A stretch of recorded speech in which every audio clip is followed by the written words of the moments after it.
मित्र, तुम तो इतनी जी तोड़ मेहनत करते हो, फिर भी अपने परिवार का भरण पोषण नहीं कर पा रहे हो, क्या बात है? अरे भाई, मैं तुम्हें क्या बताऊं। मैं मेहनत तो बहुत करता हूँ, लेकिन जितनी मैं मेहनत करता हूँ उतना अनाज मुझे नहीं मिल पाता। क्या करूँ भाई, इतने ही अनाज में मुझे घर का सारा खर्च उठाना पड़ता है। अब तुम ही बताओ मित्र, मैं क्या करूँ? मेरे भाई, तुम चिंता मत करो, मैं राजा साहब से बात करता हूँ। महाराज तुम्हें काम पर जरूर रख लेंगे।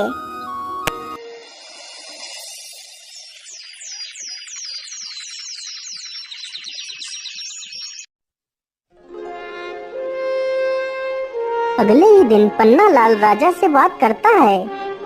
महाराज, वह बहुत ही ईमानदार है, वह हमारे साथ मिलकर इस बगीचे को और भी हरा भरा बना देगा। ठीक है पन्ना लाल, तुम कल ही अपने मित्र को अपने साथ लेकर आना। अगले ही दिन पन्ना लाल हीरा लाल को भी अपने साथ ले जाता है।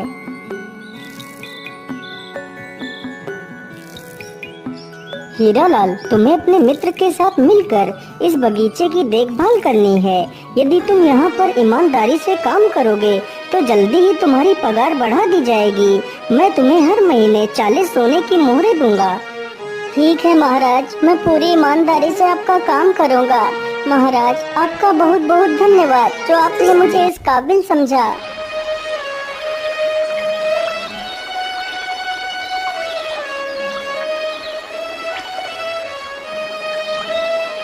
अगले ही दिन से हीरा लाल अपने मित्र पन्ना लाल के साथ काम करने लगता है। इसी प्रकार कई दिन गुजर जाते हैं।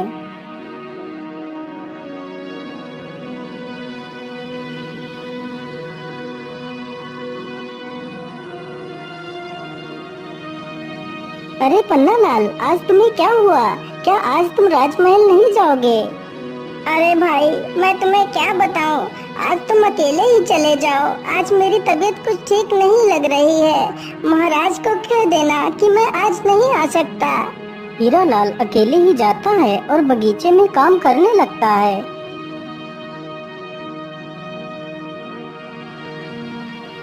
अरे हीरा लाल, आज तुम अकेले ही बगीचे में काम कर रहे हो। आज पन्ना लाल नहीं आया, क्या बात है? महाराज, आज पन्ना लाल की तबीयत ठीक नहीं है, इसलिए वह काम पर नहीं आया है। अच्छा, कोई बात नहीं, तुम आराम से काम करो। हीरा लाल, आज तुम इस स्थान पर एक वृक्ष लगा देना। ठीक है महाराज, मैं अभी थोड़ी देर में ही वृक्ष लगा दूंगा। हीरा लाल की ये बात सुनकर राजा वहाँ से चला जाता है। मैंने फूलों को तो पानी दे दिया है, चलो अब इस स्थान पर एक गड्ढा खोद कर एक वृक्ष लगा देता हूँ। इतना सोचकर हीरा लाल गड्ढा खोदने लगता है। कुछ देर गड्ढा खोदने के बाद अचानक हीरा लाल के फावड़े में कोई वस्तु टकराती है। अरे ये क्या, ये आवाज किस चीज की थी? मुझे लगता है यहाँ पर कोई वस्तु जरूर है। मैं ऐसा करता हूँ, जल्दी से इस स्थान को खोद देता हूँ। हीरा लाल जल्दी से उस स्थान को खोद देता है। अरे वाह, ये तो एक संदूक है, जरूर इसमें कोई कीमती वस्तु होगी। चलो मैं इसे खोलकर देखता हूँ। हीरा लाल जैसे ही संदूक को खोलता है तो देखता है, अरे वाह, यह संदूक तो सोने की मोहरों से भरा हुआ है। चलो मैं जल्दी से इस संदूक की खबर राजा को दे देता हूँ। महाराज जल्दी चलिए, बगीचे में कोई पुराना संदूक निकला है।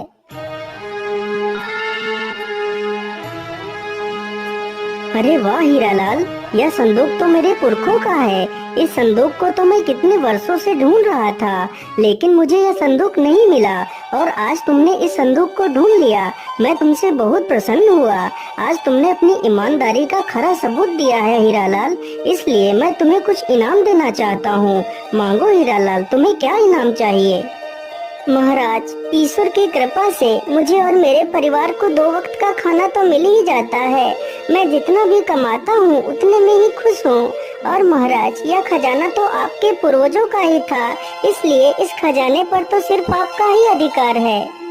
अरे वाह हीरालाल, तुम तो वास्तव में एक महान इंसान हो, जिसे दुनिया की मोह माया से कोई वास्ता नहीं। मैं तुमसे बहुत प्रभावित हुआ हीरालाल। आज मैं तुम्हें अपना मंत्री घोषित करता हूँ।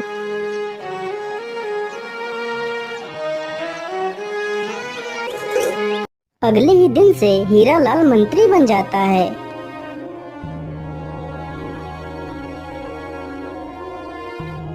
अरे सैनिक भाई, आज मेरा मित्र हीरालाल काम पर नहीं आया, क्या बात है? अरे पन्नालाल भाई, अब हीरालाल माली नहीं रहा, अब वह इस राज्य का मंत्री बन गया है। महाराज ने हीरालाल को मंत्री बना दिया है। क्या मेरा मित्र मंत्री बन गया है? अरे वाह, इससे ज्यादा खुशी की बात मेरे लिए और क्या हो सकती है। सैनिक भाई, मैं अभी अपने मित्र से मिलकर आता हूँ। अरे नहीं पन्नालाल, तुम अंदर नहीं जा सकते, चुपचाप जाकर अपना काम करो, तुम्हें अंदर जाने की कोई आवश्यकता नहीं है। लेकिन सैनिक भाई, वो तो मेरा मित्र है, तो मैं आखिर अपने मित्र से क्यों नहीं मिल सकता? पन्नालाल के बार बार बोलने पर भी सैनिक पन्नालाल को अंदर नहीं जाने देते।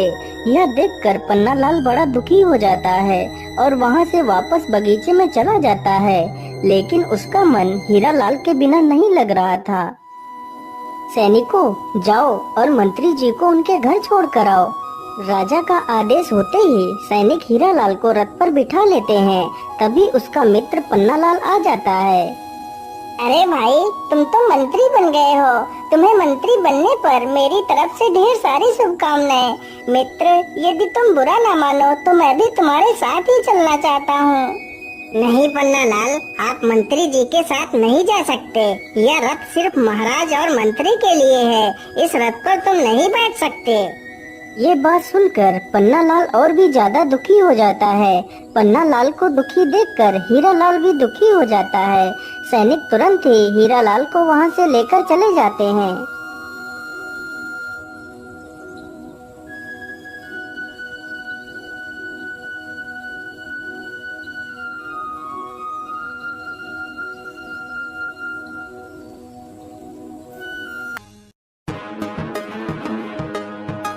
अरे ये क्या, ये वृक्ष अचानक से सूखने कैसे लगा? देखते ही देखते पूरा वृक्ष कुछ ही पलों में सूख जाता है। ये देखकर पन्नालाल काफी ज्यादा परेशान हो जाता है। अरे ये क्या, ये तो सारा पेड़ सूख गया। महाराज को तो यह बगीचा अत्यंत प्रिय है, यदि बगीचे में कुछ हो गया तो महाराज मुझे नौकरी से भी निकाल देंगे। मुझे जल्दी से चलकर महाराज को सारी बात बता देनी चाहिए। पन्नालाल तुरंत ही राजा के पास जाता है और सारी कहानी सुना देता है। लेकिन पन्नालाल, आखिर अचानक से पेड़ कुछ ही पलों में कैसे सूख सकता है? इसका क्या कारण है? महाराज, ऐसा होना संभव है, यदि बगीचे के ऊपर से कोई पर वाला सर्प निकल जाए तो उस स्थान की सारी हरियाली धीरे धीरे नष्ट हो जाती है। लेकिन मंत्री जी, क्या इस रोग को रोकने का कोई उपाय नहीं है? महाराज, इसका उपाय तो है, लेकिन उपाय बड़ा कठिन है। मेरे साथ भी एक बार ऐसा हुआ था महाराज, मेरी फसल भी लगभग सारी नष्ट हो गई थी। तब मैंने एक साधु से इसका उपाय पूछा था।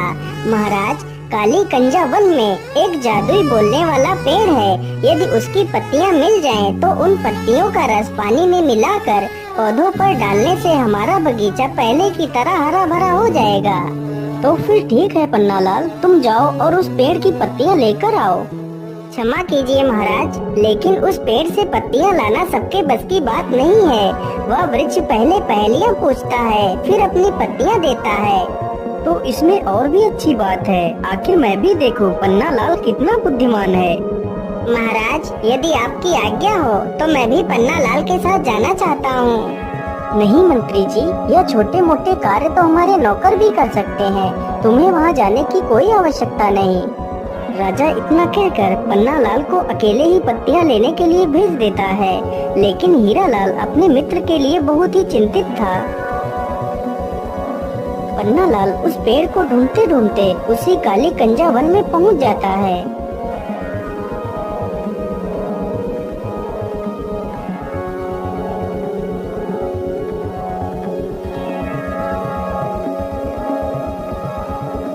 क्या करूं, कैसे पता करूं, आखिर वह जादुई पेड़ कौन सा है? मैं ऐसा करता हूँ, इसी स्थान पर जोर जोर से आवाज लगाता हूँ। यदि यहाँ पर कोई जादुई पेड़ होगा तो वह जरूर बोलेगा। हे जादुई पेड़, तुम कहाँ हो? मुझे आपकी पत्तियों की आवश्यकता है, कृपा कर मेरी मदद कीजिए। हाँ हाँ इंसान, क्यों नहीं, मैं तुम्हें अपनी पत्तियां दे सकता हूँ। यदि तुम मेरी 3 पहेलियों के सही जवाब दोगे तो मैं तुम्हें अपनी पत्तियां दे सकता हूँ।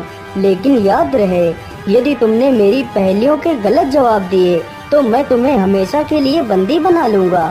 ठीक है वृक्ष देवता, आप अपनी पहेली पूछ सकते हैं। तो फिर बताओ मेरी पहली पहेली, ऐसा क्या है जिसे हम देख तो सकते हैं लेकिन छू नहीं सकते? पन्ना लाल पहेली सुनकर डर जाता है क्योंकि उसे उस पहेली का जवाब नहीं पता था। मुझे लगता है तुम्हें मेरी पहेली का जवाब नहीं पता है। चलो मेरी दूसरी पहेली सुनो। मैं अलबेला कारीगर, काटू काली घास, राजा रंक सिपाही, सिर झुकाते मेरे पास। तथा मेरी तीसरी पहेली, खुशबू है पर फूल नहीं, जलती है पर जलन नहीं। लेकिन वृक्ष देवता, मुझे तो इन तीनों पहेलियों का जवाब नहीं पता है। अरे इंसान, तुमने तो मेरी एक भी पहेली का जवाब नहीं दिया, इसलिए मैं तुम्हें पत्तियां नहीं दे सकता और वादे के अनुसार तुम्हें बंदी बनाना पड़ेगा। इतना कहकर वृक्ष पन्ना लाल को बंदी बना लेता है। उधर पन्ना लाल का मित्र हीरा लाल पन्ना लाल से मिलने के लिए तरकीबें सोच रहा था। महाराज, आज मेरा स्वास्थ्य कुछ ठीक नहीं लग रहा, इसलिए आज मैं आराम करना चाहता हूँ महाराज। ठीक है मंत्री जी, आप जाकर आराम कर लीजिए। मंत्री चुपचाप महल के पीछे के दरवाजे से निकल जाता है।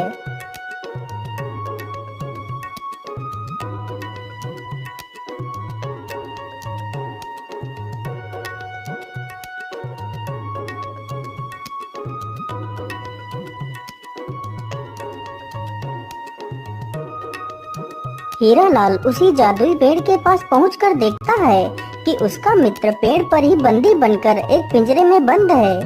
हे वृक्ष देव, आप मेरे मित्र को छोड़ दीजिए। हाँ, क्यों नहीं, मैं तुम्हारे मित्र को जरूर छोड़ दूंगा और तुम्हें अपनी पत्तियां भी दूंगा यदि तुम मेरे 3 पहेलियों का सही जवाब दे दो। ठीक है वृक्ष देव, आप अपनी पहेलियां पूछ सकते हैं। तो फिर बताओ मेरी पहली पहेली, ऐसा क्या है जिसे हम देख तो सकते हैं लेकिन छू नहीं सकते? हे वृक्ष देव, इसका सही जवाब स्वप्न है। इंसान सपना तो देख सकता है लेकिन उसे छू नहीं सकता। हाँ, बिल्कुल सही जवाब। मेरी दूसरी पहेली सुनो।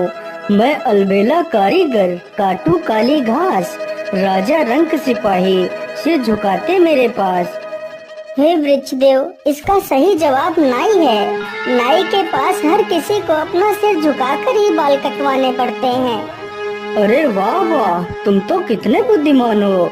अब मेरी तीसरी और आखिरी पहेली सुनो। खुशबू है पर फूल नहीं, जलती है पर जलन नहीं।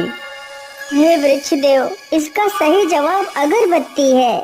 अरे वाह, तुम तो वास्तव में बुद्धि का प्रतीक हो। मैं तुमसे अत्यंत प्रसन्न हूँ, इसलिए मैं तुम्हारे मित्र को आजाद करता हूँ और तुम्हें अपनी दिव्य पत्तियाँ भी देता हूँ। वृक्ष तुरंत ही उसके मित्र को आजाद कर देता है।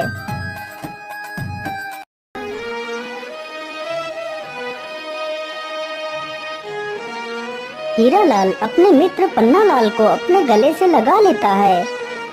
मेरे मित्र, मैं मंत्री बनकर तुमसे कितना दूर हो गया। मुझे मंत्री नहीं बनना है। पहले तो हम साथ में ही रहते थे, साथ में ही काम करते थे, लेकिन अब तो तुमसे मिलना भी मुश्किल हो जाता है। मैं आज ही महाराज को बोल दूंगा कि मुझे मंत्री नहीं बनना है, मैं माली बनकर ही खुश हूँ।